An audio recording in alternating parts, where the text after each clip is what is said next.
times world champion, now moved over to Australia to coach the Australians. He'll be disappointed by that. Lucky 2-second penalty. A big strong lad. Probably stands around 6 foot, so one of the taller athletes.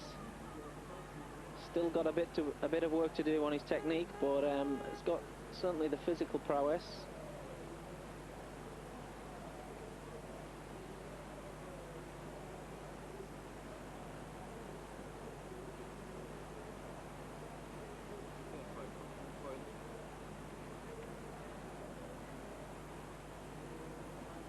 Always very difficult to tell early on when the majority have still to go down the field what sort of time is going to be good enough.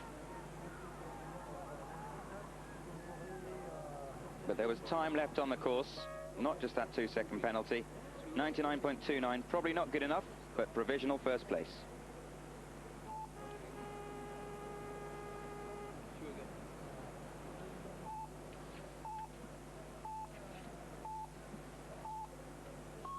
Andrej Glux of Croatia.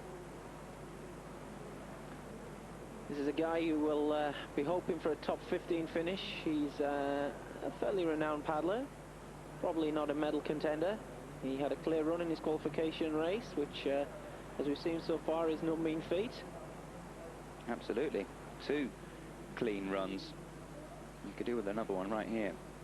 You're right, 2 clean runs. Didn't pick that up. That's that's very impressive. Obviously needs to go a little bit quicker, but it's that balance that we've talked about already. Well, if he was hoping for a clean run, I'm afraid he won't get one.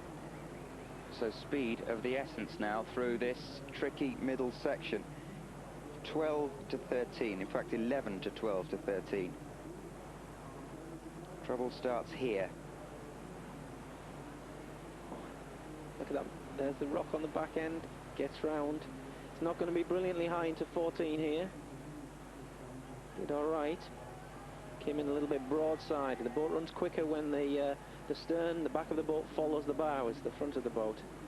When the boat's travelling sideways, it doesn't run very quickly. And that's when time's given away. That's what you'll see the difference between the top boaters and some of these less experienced guys.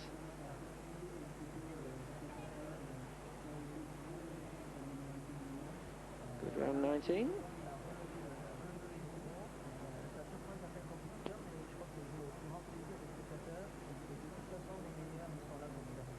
So the running times have dropped from the C2 class, winning C2 102. 97.79 for the Croatian. And he'll just have to wait and see. There are still 35 to come.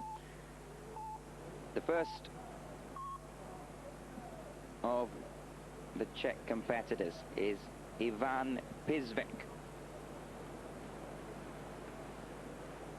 And he's the world number 6. Not great in qualification, but this is where it counts. Get into the top 40, any old how, and then show what you can do. Yeah, Ivan was 4th and 5th at the Tartan and Prague World Cup race, which were not too many weeks ago. So his confidence will be relatively high. There's nothing better to build self-confidence than success, and results of inside the top 5 are only going to benefit him in that respect. Seems to be putting a reasonably good run together here. I think this will be the benchmark if nothing goes wrong. Here he goes. Got to get round. Just. Yeah, we'll give it to him. A lot of hard work in 13. You can see the boat over-rotating, ending up broadside across the river. We'll see the fastest guys keeping the bows downstream, the front of the boat downstream of the stern through that gate. And that's where the time is made and lost, or certainly parts of it.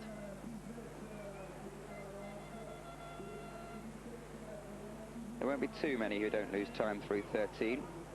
A little bit lost through 19. Yeah, when he reviews his performance on this run, he'll make note of the time there in 19. That's easy time, slack time, as we say. Unnecessary time given away. It'll be good enough to put him into pole position, 96.12.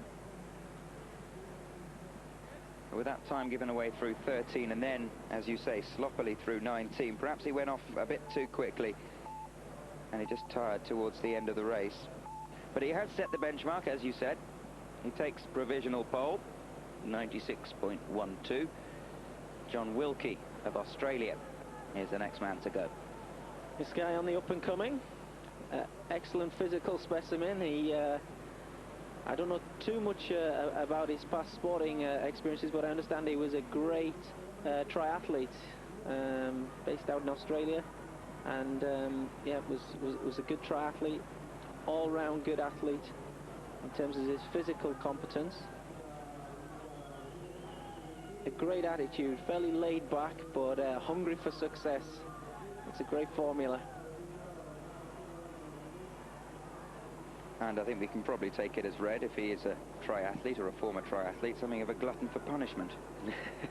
Yeah, I think his physical preparation features fairly highly in terms of his... oh, yeah, that was tight lines there again. It would be interesting to see what the judge gives on that gate. I think he made it. I think he made it. I'm sure that's what he'll be hoping. No, he didn't. No, he didn't. They have been harsh. They have been harsh. This is Australia, probably Australia's best men's kayak, and Richard Fox, who I mentioned earlier, would have been hoping that that he could have put a result down today. Let's have a look. It's very tight indeed. From this camera angle, I would say it looked as though his head was in, but obviously it's the judges that call it, and they get a slightly different perspective on things. There is not only a judge on every gate, but there is a section judge who looks after 5 gates or so, and there needs to be agreement between those before the penalty is given. Well, the penalty was given. I think even if it was up to us, we'd have given him the benefit of the doubt, but not so the judges. That's what they're there for. This is a World Championship. They're not there to do anybody any favours. Guillermo Diaz-Canedo, a Spaniard. Yep, first time on the national or international circuit for this guy. Based at the site of the 1992 Olympic Games in Laseo, just north of Barcelona.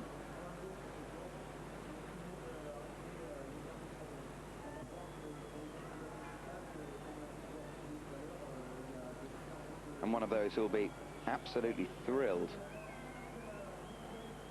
if he can get anywhere near the final, but this is all good experience.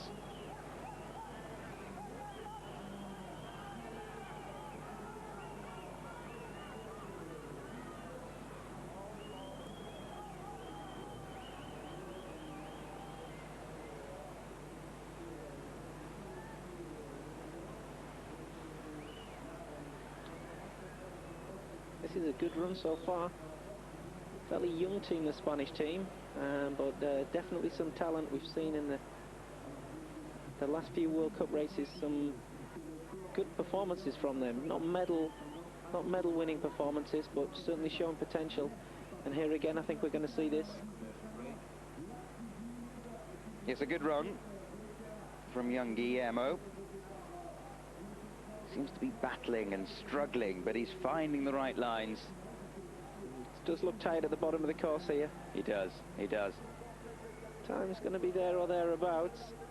If he's got a finish on him, I think his arms have just about given up. They have. Those last 3 or 4 gates cost him 98.84. He's in 3rd place. We still have 30 to go. Join us after the break. In the canoeing world, some do it alone, some do it in teams, some do it sitting, some do it kneeling, some do it on the rapids, some do it on the flat. But they all do it flat out when the prize is a world title. The Slalom World Championships, live from Bourg Saint-Maurice-les-Arcs, Sunday afternoon on British Eurosport. Late August in New York City, and the sporting spotlight turns to Flushing Meadow. Keep your eye on the ball because it's Grand Slam time, the US Open. We have it covered from every angle with all the info you need on the Eurosport News channel and Eurosport.com.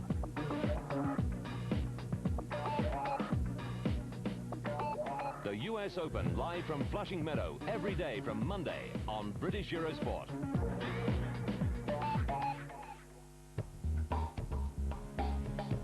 With Kia, the car that cares.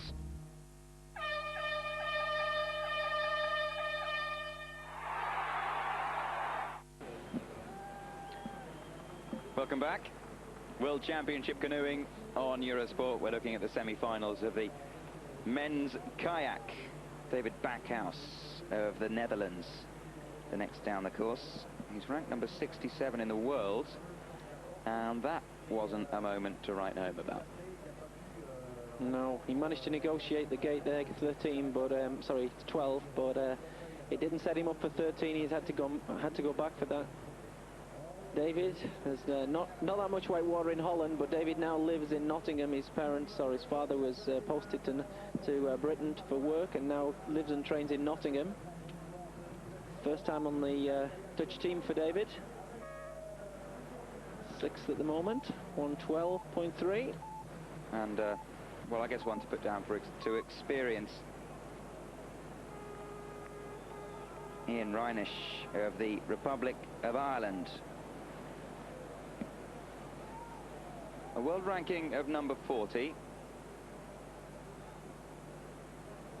But if he keeps his head, doesn't go too quickly early on, does the simple things correctly, he does have every chance of qualifying for that final this afternoon. An elusive top 10 spot. Yeah, Owen's doing really well to get back for the World Championships a year. Last year he had a shoulder dislocation and was out for nearly 6 months with rehabilitation, trying to get himself back into shape. Owen again is based in Nottingham at university, in Nottingham, as well as training here. Struggling a little bit there. Yes, it is a struggle, isn't it? I don't think he could blame that on his shoulder, though. I think that was more poor boat positioning. As you remember yesterday, maybe, from watching the team event, his brother also competing in these championships, but I don't think he's made it through the qualification race. No, I can confirm that he didn't.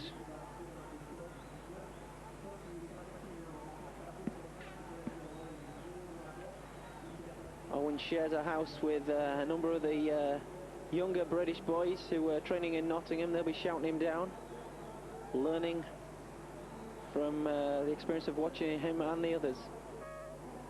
101, not quite the quickest. It was clean, but he was losing time in that early to middle section. Yeah, I think he was asking a lot to think that he could qualify today. So that's how it looks. After 10 of the 40 who have qualified for the semi-final have had their run down the new, slightly altered course. 96.12, Ivan Pizvic of the Czech Republic. 30 to go. That's the time they're shooting for. You can see how these guys use the boat to turn. These boats are made from composite carbon fibre, cut very low profile so they can cut through the water. It's amazing, isn't it? Point a camera at someone, they start waving. Look at me. Hello, Mum. Here we go then. Switzerland's Beat Mosiman. His brother also racing today. 19 boats off from the end. Let's see whether he can beat his brother. Yes. Thomas Mosiman qualified just ahead of his brother in 21st place, but here's Beat, 30th. A clean run in his second heat to qualify for these semi-finals. Just a 2-second penalty in his first run.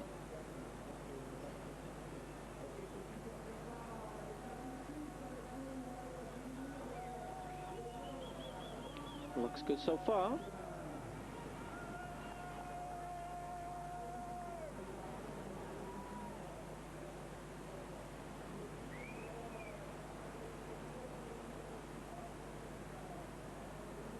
Some of the more observant of you might have picked up the design of the paddle there. If we look closely, you can see that the paddle shaft is actually bent.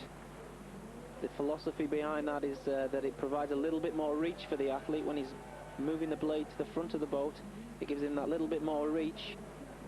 Like we're saying with the Canadian boats, there's an advantage with that.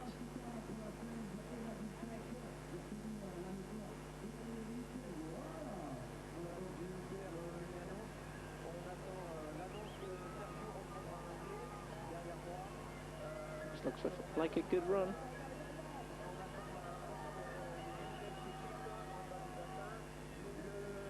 Just a bit of a struggle. We've seen them all struggle coming up to gate 13. That's where he lost most of the time. 1:05.32, 6th place for Pete Mosselman. I'm not sure we'll be seeing much more of him. No, can't believe that time. Now the world number 16, Rado Orakoki of Slovakia, is next to go. Here he comes.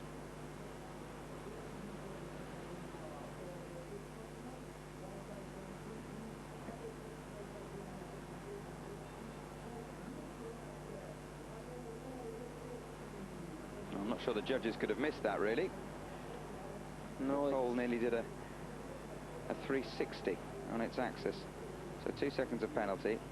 It seems a tricky manoeuvre, that 4 to 5. There's a wave that takes the paddler across the river into gate line 5, but you've got to be in the right place, otherwise the bows are flying, as we say, and there's definite risk of penalties, as we've just seen.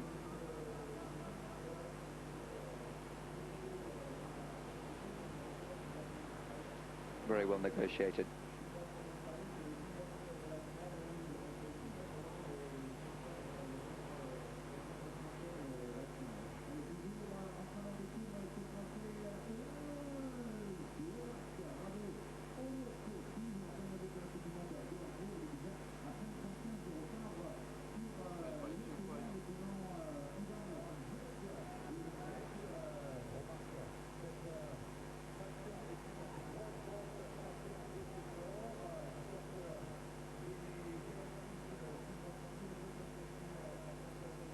So Rado Orakoci of Slovakia coming to the end of his semi-final run, and I fear for him coming to the end of his World Championships. 1:02.2, 6th place overall. It won't be good enough.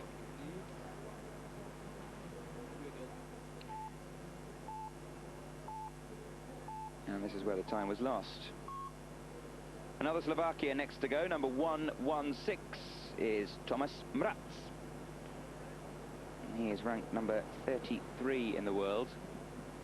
But as we saw from qualification, it is very open, this men's K1 class. Gold, silver and bronze medalists from the recent European Championships all failed to make it into the top 40. Yet again, these boys will be disappointed because their key player, Peter Zyber, he went out, as we said in the qualifications, so the work lies with these boys. They've got a bit of a mission on their hands. I don't think, certainly the first Slovak boat down there, I don't think we'll see him featuring in the finals this afternoon. Let's see what this one can do. Here he comes, 12 to 13. Oh, he's going to struggle again here. And he has. He's going to miss it. Yeah. Got to all the way back round on it. He's come back on himself, but no 50-second penalty, but no place in the final either. But Tomas Mraz. Yeah, I don't think we're going to see a representative from Slovakia in the finals, which is certainly rare. And a great shame, very proud kayaking and canoeing tradition in Slovakia, as in the Czech Republic. But this isn't their year. And how often have we seen this? This is where it is won and lost. 12 to 13.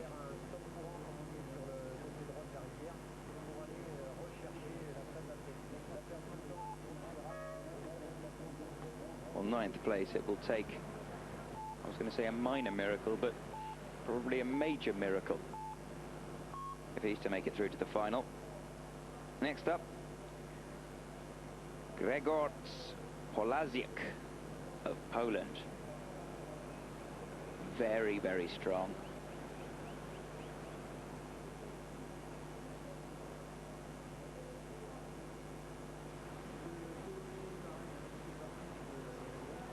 A little bit tight into 4. Good control though. No world ranking as yet.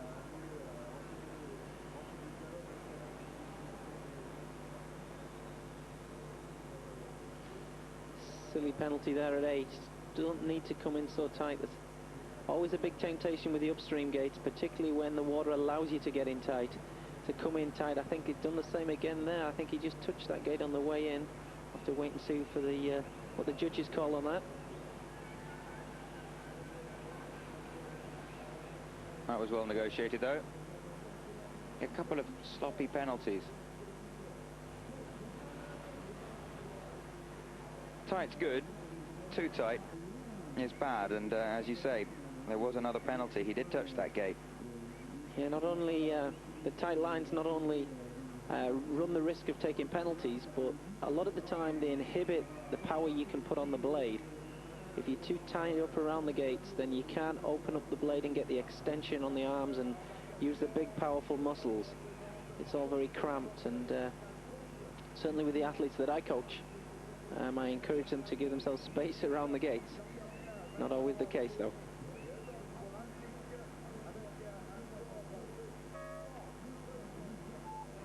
Not sure what that first Z is doing in his Christian name. Nonetheless, it's farewell to Grzegorz Polaziak of Poland. Anthony Brown of Great Britain, next to go. And I know you know Anthony very well. He'll be hoping certainly for a place in the final, won't he? He certainly will. Anthony's well-established boater who was 9th here last year. Had a 6th at the Augsburg World Cup 3 weeks ago. Another boy from the northeast, from Durham. Anthony, probably one of the tallest guys on the circuit, again standing over 6 foot. Has a very distinctive style, a very long stroke, long slow stroke. He is very good at, oh, penalty on gate 10, he won't be happy with that. Very good at conserving the momentum on the boat. It's about keeping the boat running, and Anthony's very good at this. Not the most explosive athlete. These penalties are not good at all. It's all over. That's sad, very sad. We're hoping for a good performance from Anthony there, but unfortunately with that 50-second penalty, that's not going to be the case. Gate 13 once again. Very clean in his qualifying heats. No penalties at all in his first run, just 2 seconds in his second run. But the pressure's on in the semi-finals. These guys know there are 40 of them all vying for 10 spaces in the final, and they've got to go some. You're not going to get into the final by being conservative, are you? So No, I guess that's the risk you run. It is, for sure. Yeah, it's a hard task. With the changes in the rules from last year, we had 20 boats used to qualify. That's now gone down to 10 boats. So there are a lot of top boats that go out, as we're seeing today, and Anthony is one of those. Here's a top boat. Michael Kurt of Switzerland. He racked up the penalties in his heats, a total of 8 seconds, but he was very fast. Qualified for the semi-finals in 25th place, and his world ranking is number 6. Yeah, Michael, arguably one of the most technically proficient paddlers on the circuit. He was 4th at the under-23s and under-23 athletes. That doesn't make any difference for these World Championships, but at the European Championships there is none. Oh, that was given as a misgate. Class, yeah. That was given as a misgate. For once, I agree with the judges. And there goes another one. Yeah, it looks, and again, he knows that it's all over now. This is amazing. I've never seen so many top athletes struggling to perform. Athlete after athlete struggling to make it down this course. Well, these are the best in the world. Is the course too hard? Well, you asked me that yesterday, and it's obviously a difficult course. When you get so many of the top racers struggling, it's definitely a hard course. But we are at the World Championships.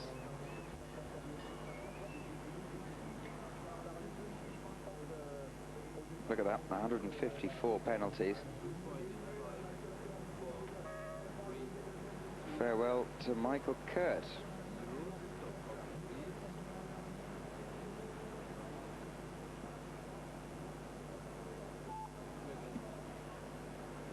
But much more of a surprise to see so many penalties here in the men's K1 class. Some of the team events, or perhaps with 3 boats all trying to get round the same gate, occasionally you're going to get the penalties. But here, I mean, this is an extraordinary amount of penalties at this level.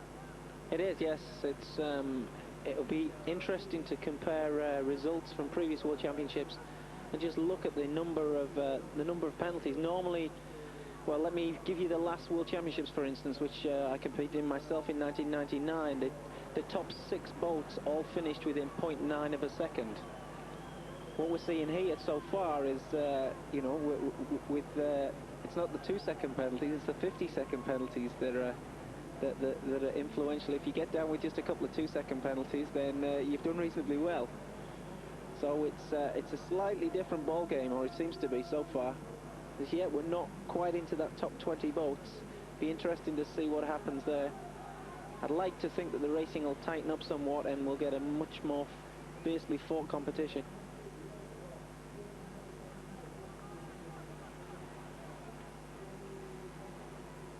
We're watching Mike Holroyd of Canada, clean so far, but once again losing time coming in to gate 13.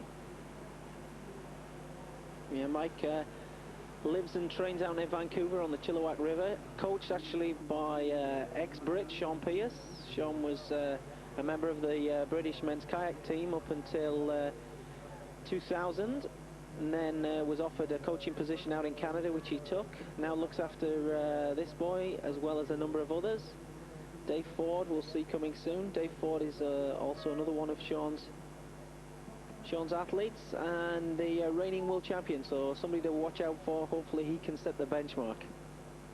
Yes, he qualified in 19th place for these semi-finals. Disappointing run from Mike Holroyd, losing time once again in that middle section. Here comes Pier Paolo Ferrazzi of Italy. Here's a man who will set the benchmark. This guy is the 1992 Olympic champion. He was also 3rd at the Olympics in 2000, the oldest athlete on the circuit.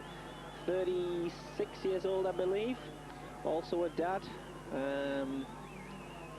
I think 3 months ago, his wife Maria, who was an ex-competitor herself from the Spanish team, had a little baby. So let's see what Daddy can do on this.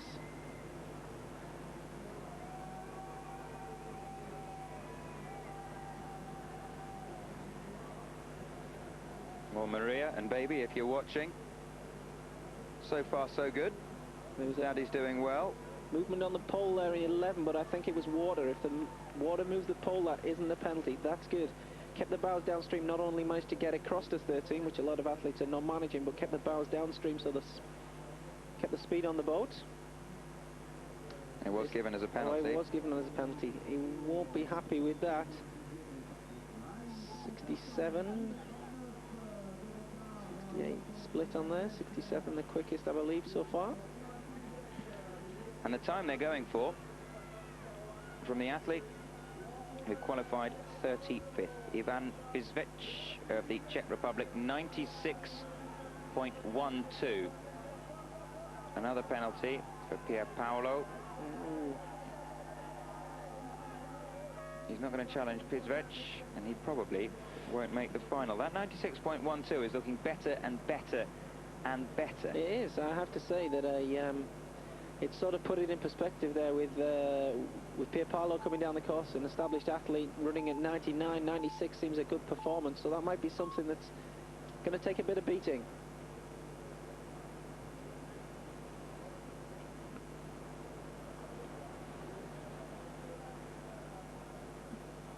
Esteban Aracama Mendiola of Spain. Ranking of 54, and that's not a great start. I think that was a 50. I think his head went the wrong side of the pole. He did it in the downstream direction. Maybe we'll get a replay of that, but I think... Oh no, they gave him a 2. I think what happened was it did go the wrong side, and then he managed just to move his neck round and just put it round the right way. So just a 2-second penalty. Well, certainly Stefan is one of the taller athletes, and if anyone can swing his neck round, it'll be Stefan. He's racking up the penalties already, though. That's He is 4 so far. I have to say, he doesn't look so composed. He's had a couple of good results in the past, but at the moment he looks a bit sporadic, and you wouldn't put it down as a textbook race run. All looks a bit rushed and harassed. Short little strokes there, you can see. Not a good sign. Yeah, and as you say, the boat moving sideways, it does not keep its forwards momentum, and you lose time. He was good through 13, to give him credit, and not very many people have been. But elsewhere, penalties and lost time, and that's going to cost him. Almost certainly it's going to cost him a place in the final. 6th place for Esteban Aracama Mendiola of Spain. I do like his name. 21 to go. Thomas Mosserman. We saw his brother earlier. Beat Mosserman. Not a great run from him. What can Thomas do?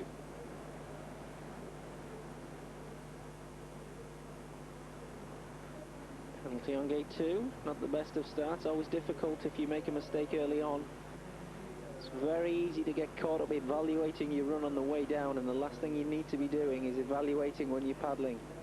Your mind needs to be focused on the moment. You need to be in the here and now, as we say. One gate at a time. Absolutely. And every one of these gates seems to be causing its own little challenge today.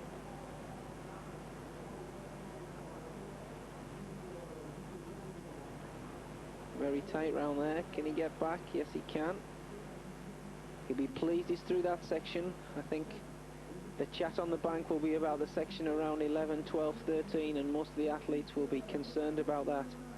Margins for error very fine there.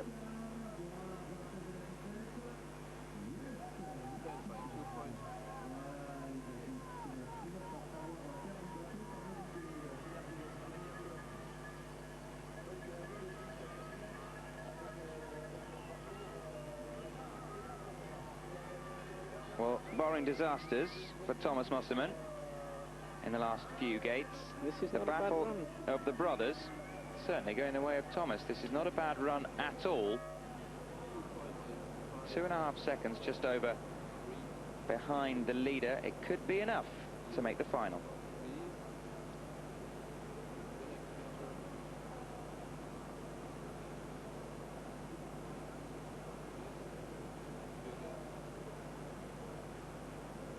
$20 down, 20 to go, and it's Ivan Pizvec of the Czech Republic, qualified 35th for the semi-finals, but that 96.12, clean run as well, and I wonder how many will get inside that mark. Certainly, we're watching a replay of his run now, but Ian, he'll be having a cup of tea or a beer on the riverbank, watching the rest of them struggle, and he'll be disappointed now not to make it through to the final. 9, 10 of the 20 to go have to better his time, and I don't see that happening. Certainly on what we've seen so far, you would say that his chances seem reasonably good, but I'm just getting a little distracted here. But yeah, I would say that his chances are fairly good at this stage.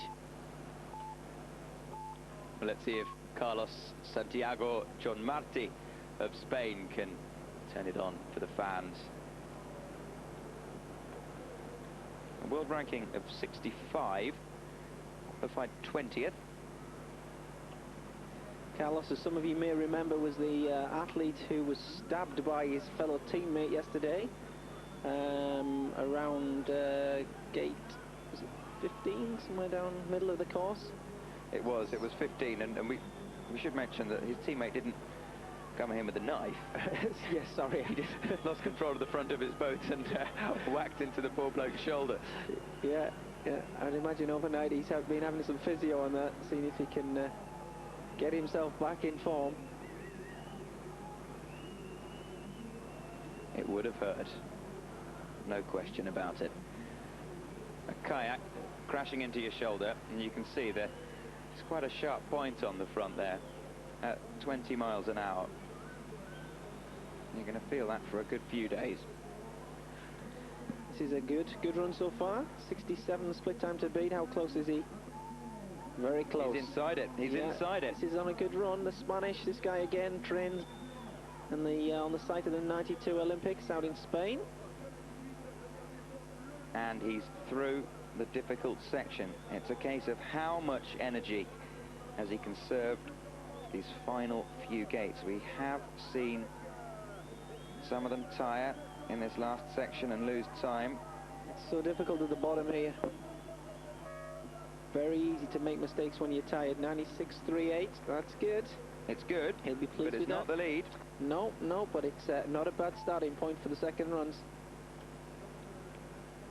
Second place, provisionally, 19 to come, including the reigning world champion, David Ford of Canada.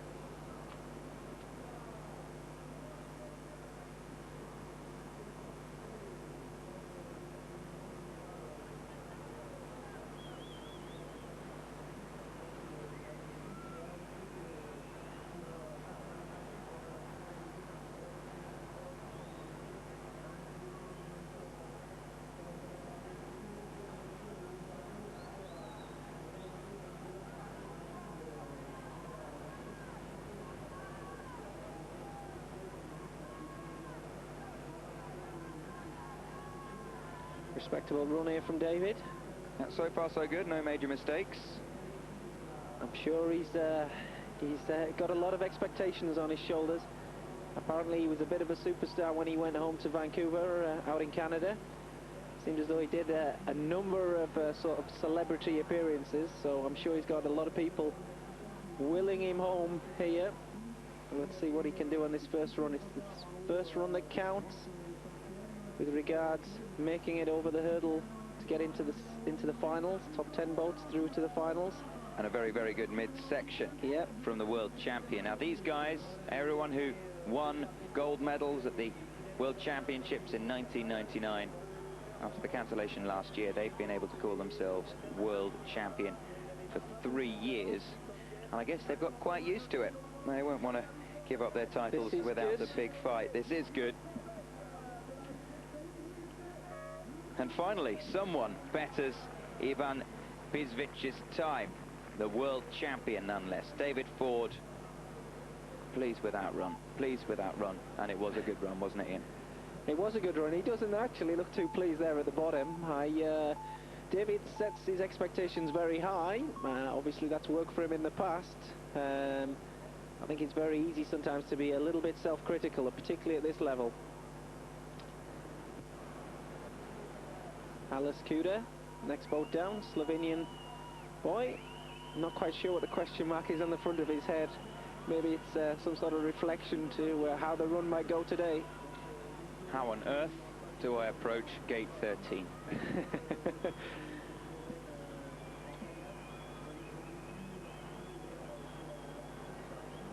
Alice, based in Ljubljana, trains on the site of the third World Cup this year, Tartan. Big water site, so shouldn't have too much problem with the volume of water here. And a good run so far. I think we saw one penalty early on, but as we've seen so far, 2 penalties now. 4 seconds. That's to get inside this top 10. We can't afford too many of those.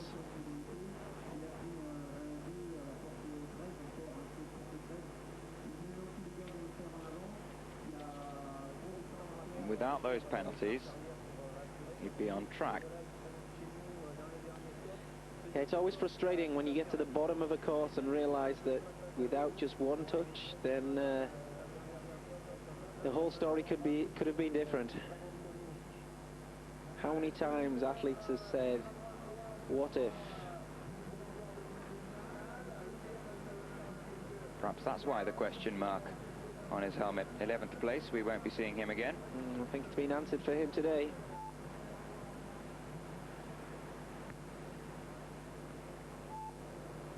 There we go, once again. It's gate 13.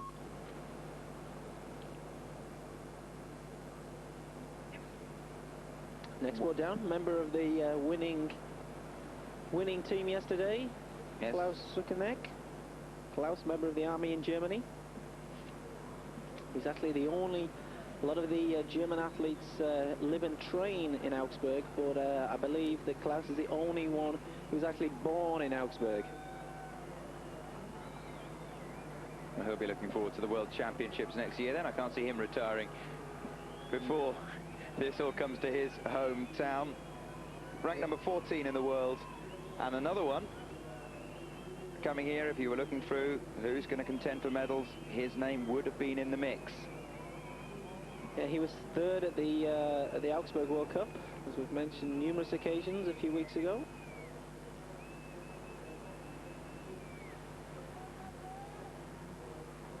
That's looking good so far.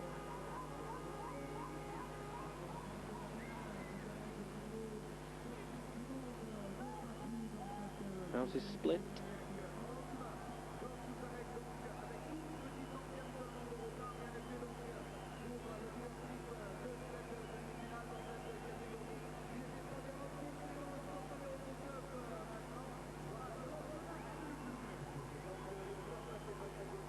Looking a bit tired through 19.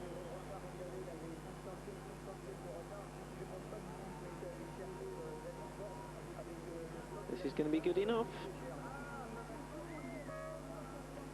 Not for the lead, but good enough, probably, for a place in the final.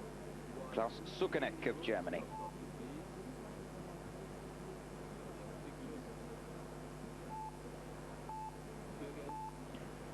And so, to number 117, it is Brett Hale of the United States of America. A world ranking of 32, and 2 clean runs in qualifying, 16th for the semi-finals. Just get the feeling he needs another clean run here, which... Ooh, that was lucky there. He nearly missed the eddy, the flat water section down the course, down the side of the river. That's what we call the eddies, created by the rocks protruding out. Almost missed that one altogether. That would probably be the end of his efforts this morning. Having said that, you can see it cost him 5 seconds in time.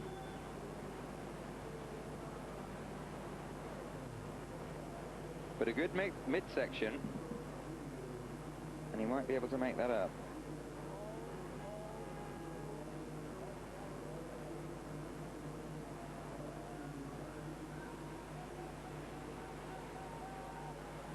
That was okay. Brett, relatively new to the international circuit. The Americans have recently had a number of their top boats retire or sort of put kayaking as a second priority. Scott Shipley, very renowned American athlete, world champion, and a World Cup winner numerous occasions. He raced in the qualification race, but as I understand, it's no longer a massive priority for him.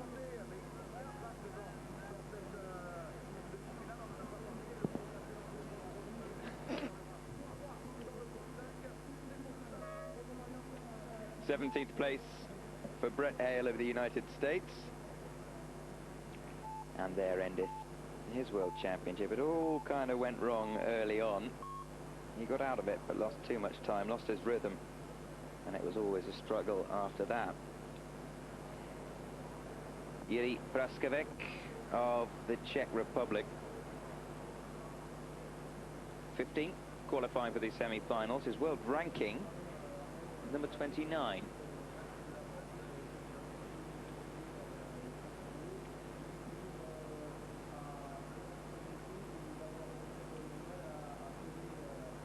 We're now into the last 15 boats down this course. I'm going to stick my neck out and say certainly one of these boys is going to go quicker than the existing leading time. And I would like to think that more than that will. Well, there's a 2-second penalty for Yuri Praskavec. Crucial part of the course, another 2-second penalty. How's he into 13? Just.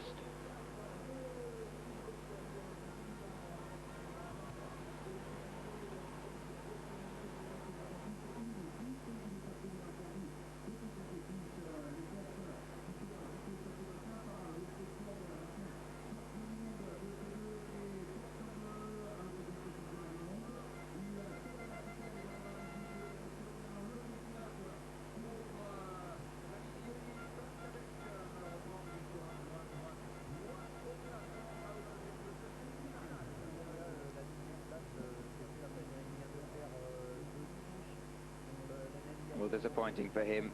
And once again, 2 clean runs to qualify for the semis. 4 penalty seconds. A couple of other mistakes as well. Most notably right here. And that's put paid to his chances.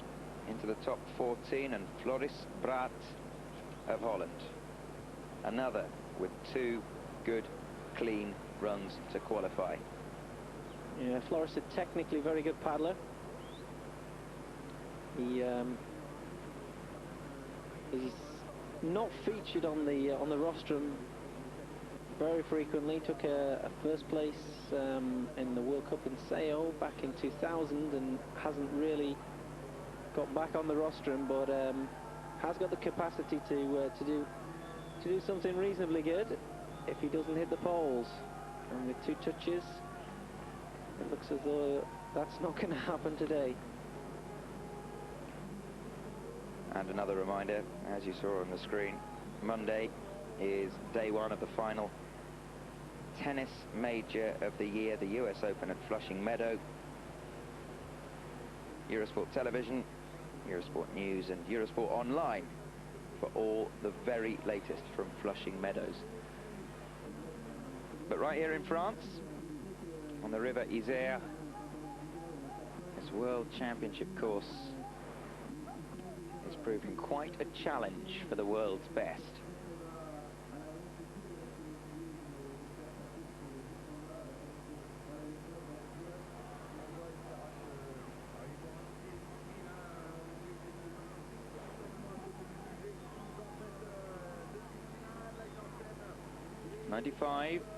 .36.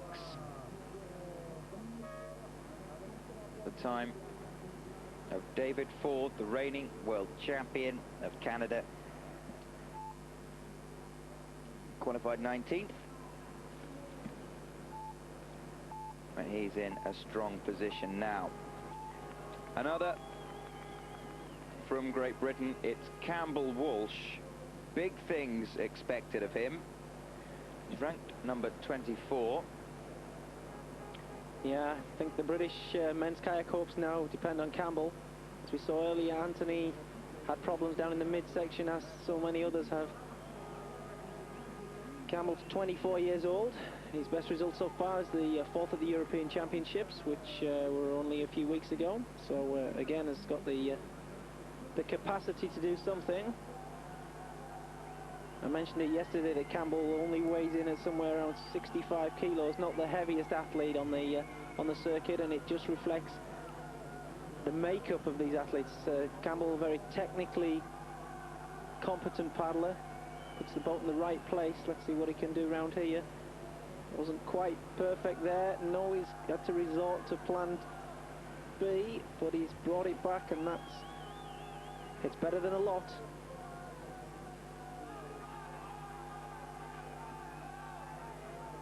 Two-second penalty I thought I spotted earlier, but the judges, he'll be pleased to know, have not spotted it. 2 seconds down the split. That's not a bad run so far. If you can hold it together, this not a bad benchmark, or not a bad footing for the second run. If he makes it, and that looks ever more unlikely, I'm afraid, for Campbell Walsh. I think that his running time won't be so bad.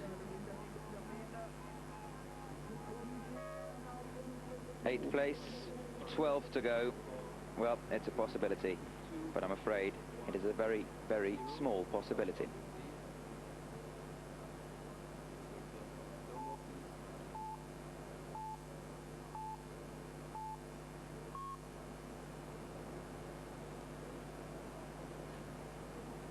Sam Oud of Holland. Clear in Heat 1, clear in Heat 2 to get to the semi-finals, qualifying in 12th position. He'll know what he's aiming at. He's aiming at 95.36, the time of David Bourg, the reigning world champion. Top 10 through to the final. And in case you're just joining us, and you're wondering why some of the gates are green and some are red, well, as you can see, this one's red, and you go through them upstream. The green ones, as you can see here, well, they have to be negotiated downstream. And a very quick reminder, if you hit one of the poles, or both of them, it's a 2-second penalty. If you miss a gate entirely, it's a 50-second penalty. And if you have just joined us, you won't know that it's into gate 13 that everyone's been struggling. Sam struggled a little bit there. He seems to have made good of a bad position. Yes, he's lost just a second and a half. Yeah, he could feature here. He's 2 clean runs in qualification, demonstrated his ability to stay away from the poles, and he does have the speed as well. At the European Championships, he had one of the single fastest runs. Remember, it's the addition of the 2 runs, but he did have one of the single fastest runs at the European Championships, so he's got the speed as well. And he's been fast through the bottom section. That's very fast, especially in that bottom section. 96.48. Maybe his fingernails will take a bit of a pounding. The tricolores come out. The shouts go up. It is the first of 3 French boats in the top 11. This one, Renaud Palu, world number 26.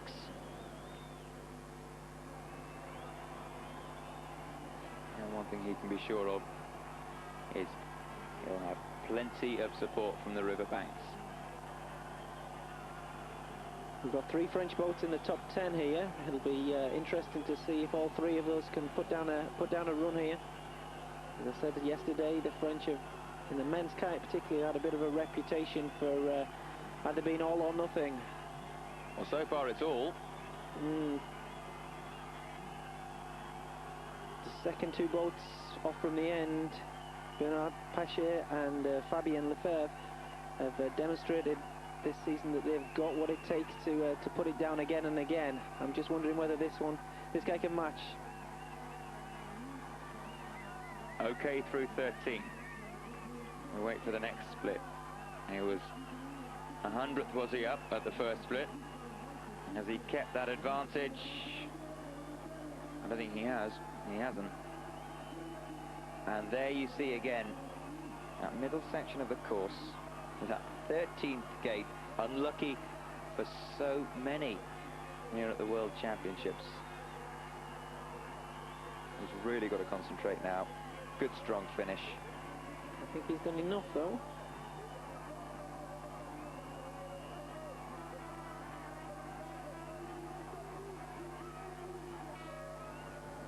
Ooh, again, touch and go. 6th place, 10 to go. 5 of them must make mistakes. You'd have to say in normal situations then in 6th place with 10 boats to go, your chances are not very good. But as we've seen, things are not following true to plan here. And yes, 10 to go. Anything Confirmation, yes, anything can happen. Anything has happened. Everything has happened here. David Ford of Canada, well, he'll fancy his chances. 10 to go, and he's in the lead, ahead of Klaus Suchek of Germany and Ivan Pizvec, who went so early and posted that early time of 96.12. We thought possibly it wouldn't be battered until David Ford came along. And having done the celebrity circuit back home in Vancouver in Canada, with that gold medal round his neck, I think he fancies another year of all that. Chat shows, talk shows, phone-ins, you name it. I don't think Luca Costa of Italy would be adverse to a bit of that either. The world number 21. 2 good clean runs. Well, after his performance yesterday in the team race, he might be able to stir up a little bit of interest. They were second, the Italians, in the team race yesterday. And weren't they delighted? So confidence high. Hangover, hopefully. Not too heavy. I'm sure Campbell thinks it would be great if they did have a hangover. He needs as much help as he can get if he's going to stay in touch for the second runs.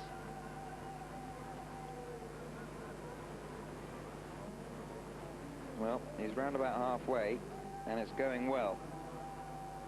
But here he comes, 12 to 13.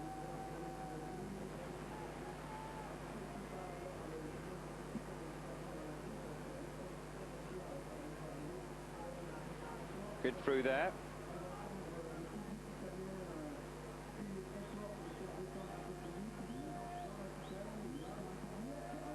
Quickest on the board.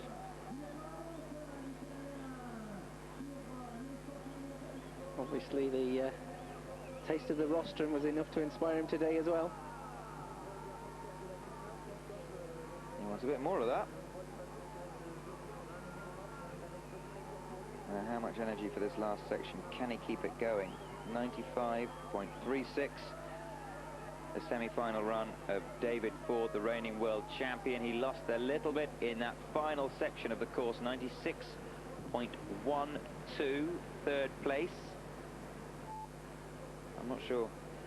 So that's good news for Campbell Walsh of Great Britain. But Luca Costa will be pleased enough. It should be good enough for a place in the top 10. But not, I guess, if Eric Giddens of the United States has anything to do with it. Qualified in 9th. Bit of a surprise package here. World ranking of 61. But again, that's probably not a fair reflection. Yeah, don't be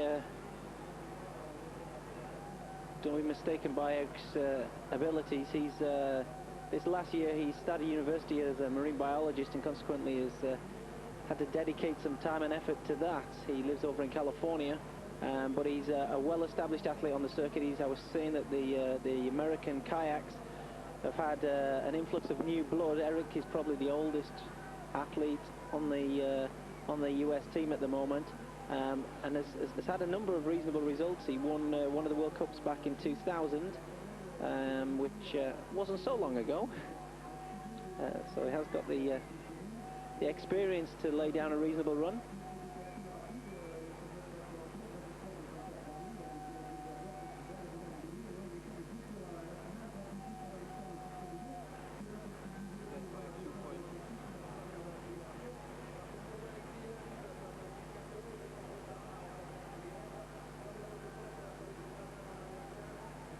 On his day, he can be very, very hard to beat. Today, though, probably not his day just. 8th place, 97.48. I'll be surprised if that's good enough.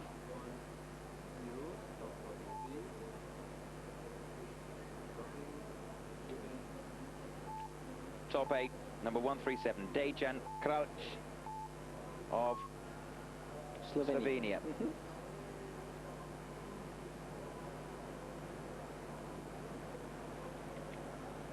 And he's another one, Ian. If we were talking about medal prospects, he'd be up there. He would. He's medalled twice in the in this last season. He's had a first and a third, and so he's got what it takes. Again, a little bit maverick sometimes. He's cuts the lines and lays everything down, and when it goes well, then it goes very well for him. But it's not that regularly that we see him put it together. He tends to fall apart a lot of the time. He's based in Ljubljana, trains with the rest of the Slovenian team in Tartan. Oh, cutting the lines a little bit. You can see time given away there, just by being a little bit too keen. Nice bit of limbo though. Just getting inside the gate. And he's doing okay, yes, only half a second down. He'll take that on this course.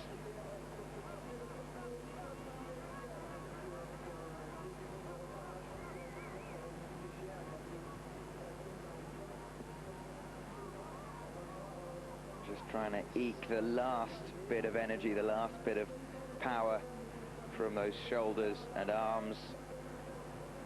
5th place, 96.33. There are 7 to go. Touch and go for him as well. There we go. This was gate 13, and this was his gate 14. We're not going to see it because we are going to see Thomas Becker of Germany, another contender. Again, somebody who had a taste of the medals yesterday, member of the winning team in the men's kayak team event. Thomas, one of the elder members of the circuit, 36 years old.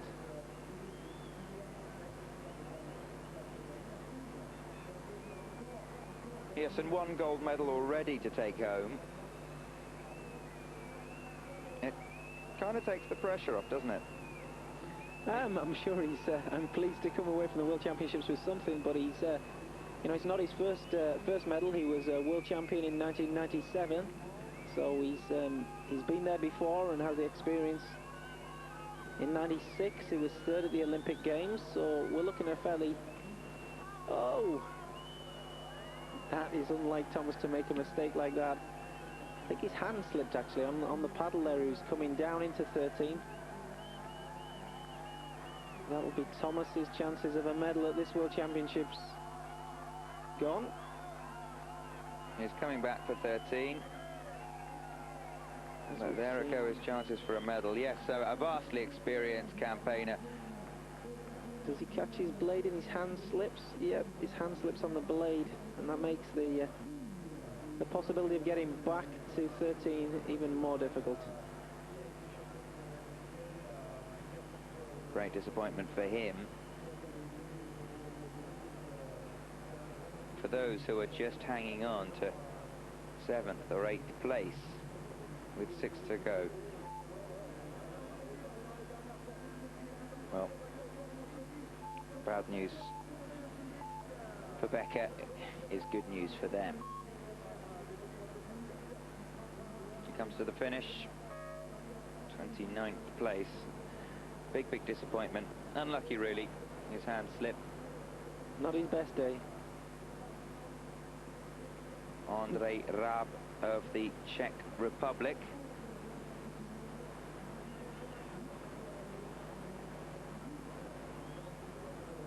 Looked very good in qualifying. Very fast. A couple of penalty seconds in his 2nd heat. But you just get the feeling that speed is of the essence of this man. Well, Andre is renowned for his power. As you can see, his stature is he's not the tallest athlete, but he is very stocky, very powerful. And if there's somebody who can negotiate his way down the course.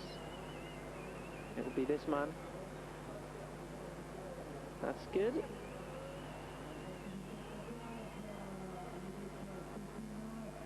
This is a quick split time. Very, very quick through that middle section. And 1.63 seconds ahead of David Ford.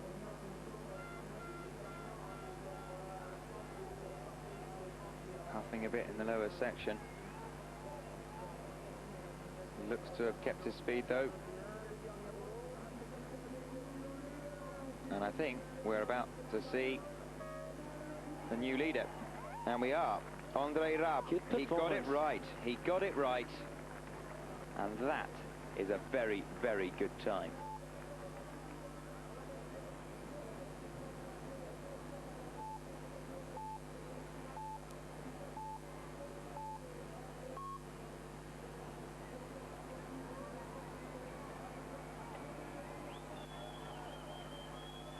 There are the cheers. It's Thomas Meunier of France, world number 11, and a big, big favourite with the fans here. Qualified in 5th place. Yeah, good result for Thomas. He's had a sporadic career. He's been in and out the team on a number of occasions. He's not featured consistently in the men's kayak class. But a fifth in qualification is a good performance, and if he can repeat that here in the finals, semi-final and finals, I'm sure he'll be pleased with that. Well, a good first section from him. Good enough for the lead. It all hinges here, and I'm afraid that might lose him a bit of time. No penalty, but not as smooth as Andre Raab.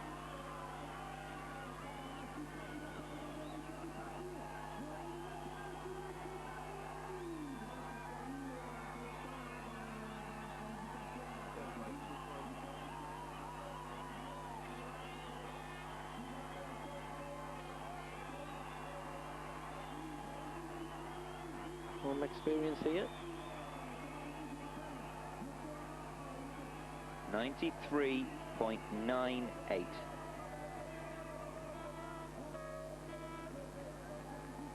Pretty good from Meunier. 4th place. 4 to go. Andre Raab has the lead.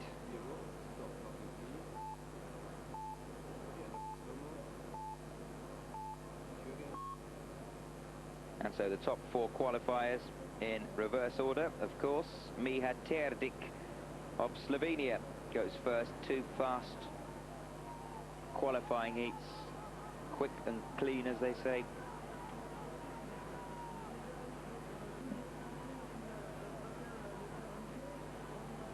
This is where it counts, though. Mia not going clean around gate 4. This guy, excellent technical paddler, very, I think dainty is the word I would use. He almost just teases the water sometimes, lifts the boat over, keeps it out of trouble. If you can keep the water off the boat, keep the boat on top of the surface of the water, it makes negotiating it through these gates and down the rapids a lot easier.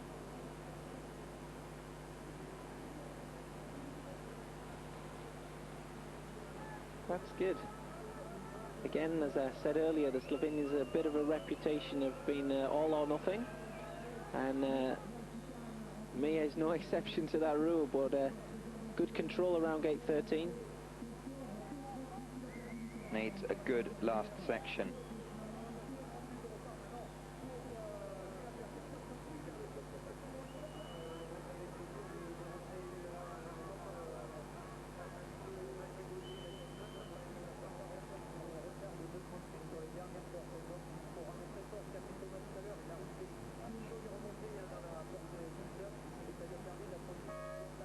And gets a very good last section.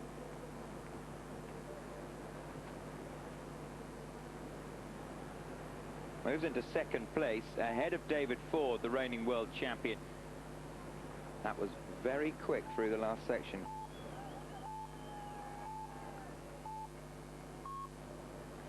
Two more French to come. Here's Fabien Lefebvre. He is the world #1. He is on home water. He has home fans cheering for him. If I had to put 50p on the destination of this gold medal, certainly before this tournament, it might have gone on this man. Yeah, I think I'd have been brave enough to put a pound on him. This is one of the favourites for sure. Fabien was the winner of the under-23 European Championships a month ago. Junior World Champion and European Champion. He was first in Prague 2 weeks ago.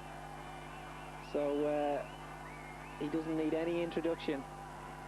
And he's French, so he should be familiar. I took hold my breath a minute then. I thought he'd cut that line just a little bit tight. Oh, he's going well. He is a second and a half up after the first split. This is the crucial split though, and he's quick.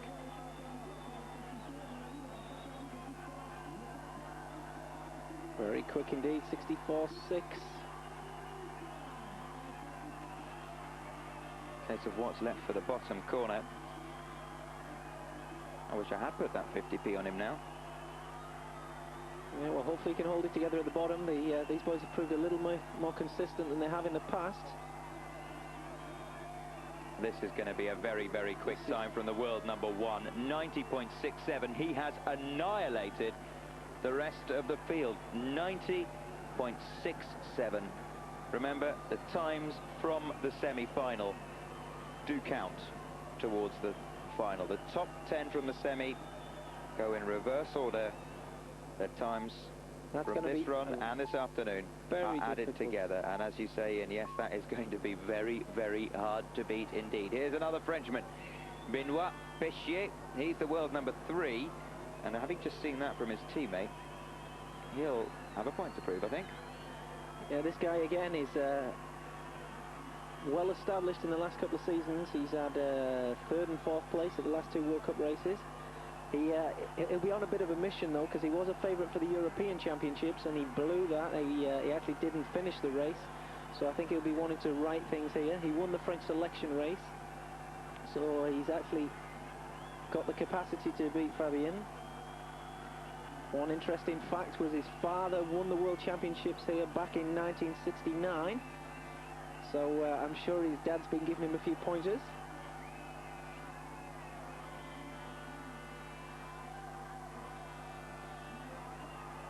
Okay, through 13, but he was a second down in the early split. Oh, too tight there, and silly mistake. Just trying too hard. Yeah, well, that's the first time we've seen anybody too tight into 14. Now a real struggle to get into the top 10 even. He qualified second for the semi-final. Oh dear. And he's lost it again. It's all gone. I think when you see someone go down and obliterate the rest of the field by over 3 seconds, and it's your teammate, perhaps he was trying too hard. We saw that into 14, a little bit too tight. It's a silly penalty to give away. And things have gone in the same way they did the Europeans. He's not a happy man.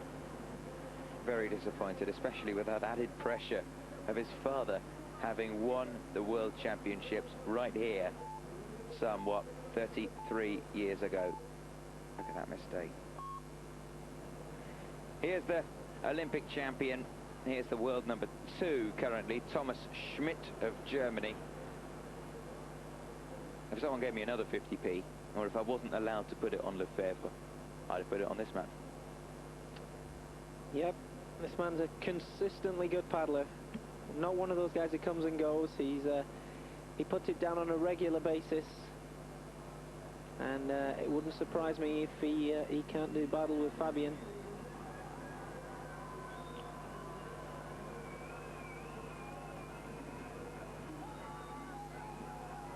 I think he's got his work cut out. 5 seconds down after the first third of the course. It's just not going right for him today, is it? 2 seconds there, that's certainly Certainly is not helping.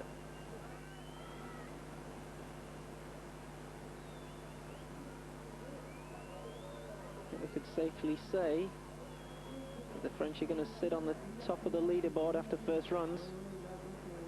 Oh yes, I think we can safely say that Thomas Schmidt is not going to qualify for the final. Well, Ian, you mentioned that 3 years ago, the top 9, did you say, were separated by less than a second. And here comes Fabien Lefebvre of France and takes 3.5 seconds nearly out of the rest of the field. Amazing. It just goes to show, now this course... I think that's the last we've seen of Thomas Schmidt. It is.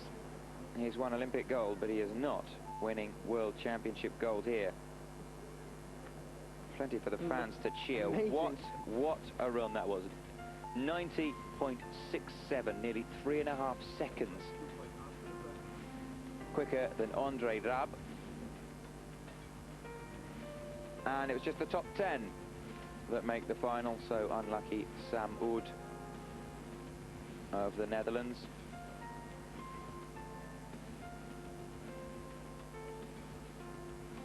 Campbell Walsh of Great Britain finishing down in 17th place.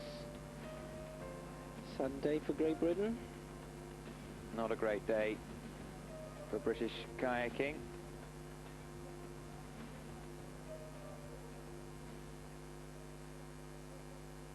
Thomas Mraz of Slovakia down in 32nd place.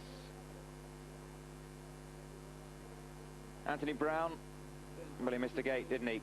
It was number 13, and he finishes 39. The top 10 through to the final. This man is in command.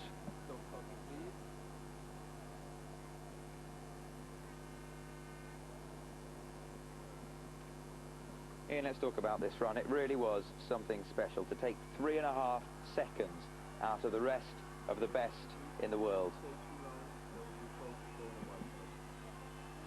Yeah, I think we just we saw the class of the French boats here, familiar with the course, and yeah, he's done enough certainly to start his campaign for this afternoon. Yes, do please join us this afternoon. We'll have the finals of the men's C2 and the K1. They're enjoying it in the sunshine in France. We're back at the Riva Isère later on this afternoon. Thanks for your company, and we'll see you later. Thanks, see you later. Bye.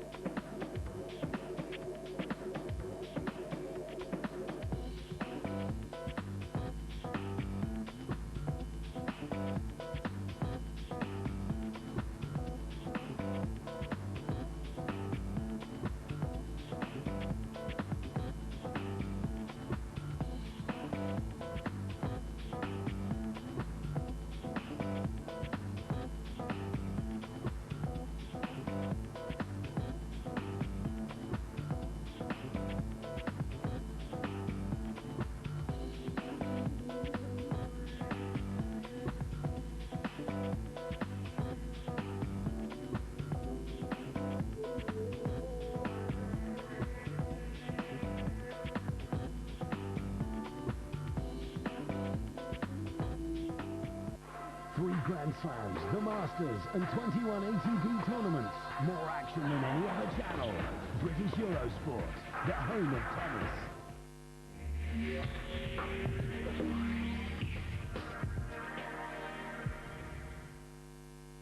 Yeah, no, completely booked. Wednesday? Tuesday, let's see. The NTL Guide from NTL Home not only gives you over 200 pages of cable TV listings, No. but also features and special offers, and it's just £1 a month for NTL Home customers. Tuesday? Oh, we're very busy that Don't miss your favourite programmes. Ridiculous, isn't it? To subscribe to the NTL Guide, call 0800 052 0463.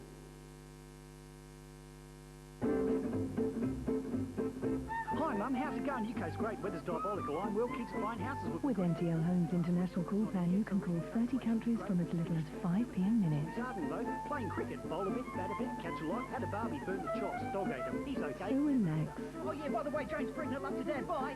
From now on, you can spend that little bit longer on the phone. Call 0800 183 0123 to find out how much you could save. NTL Home, one line's all you need.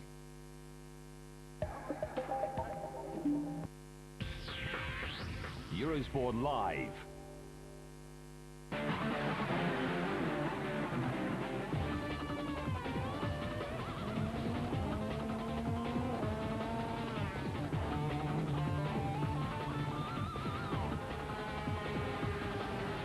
Sit tight, we're all set for some serious excitement in MotoGP. With Suzuki, ride the winds of change.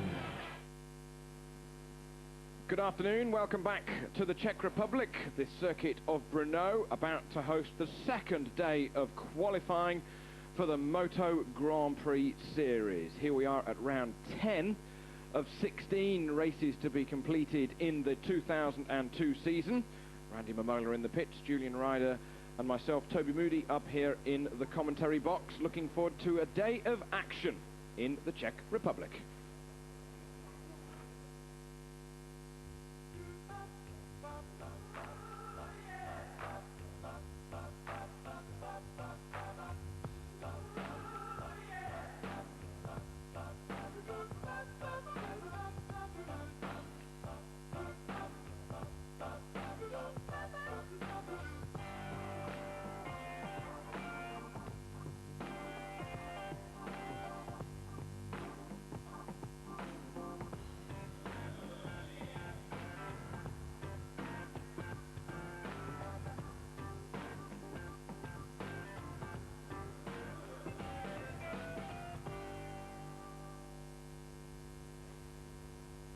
Another beautifully warm and sunny day adorning this part of the Czech Republic.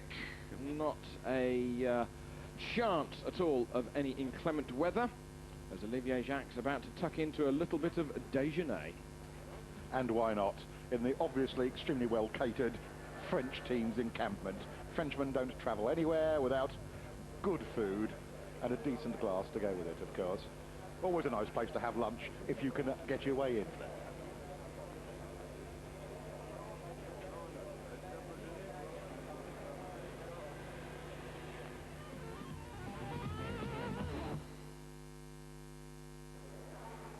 Starting at this Grand Prix and at every race between now and the end of the year, Dajira Kato will be on a Honda V5 four-stroke machine as opposed to the two-stroke bikes that he has ridden at Grand Prix during the rest of his career. He only sat on the bike on Thursday. Tomorrow afternoon for the 20-lap 250cc race. Excuse the giggling, we're D-Mob happy in this commentary box. Let us not forget that all of the action starts tomorrow morning at 9 o'clock on British Eurosport for the MotoGP warm-up, and then at 10:15 for the 125 race, 11:30 for 250, but the main race, the high point of the day, at 1 o'clock on British Eurosport, the MotoGP Grand Prix, round 10 of the 2002 Championship. Meanwhile, all of the highlights from today will be shown at 11:45 during the pole position program this evening on British Eurosport. So if you're just back from the pub or just about to go out to the nightclub, then that's the time for you to catch up with the highlights from today's action of the circuit of Brno. Randy Momola has been ferreting up and down the pit lane. Julian and I have been interviewing former world champions up here in the commentary box, but we'll be back tomorrow with all of the action.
That was MotoGP.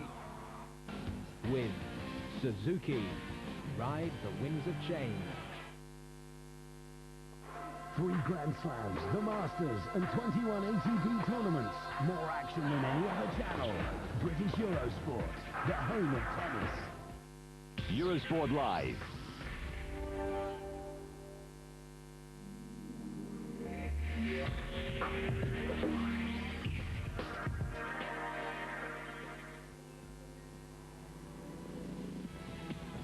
A very good afternoon. Welcome to World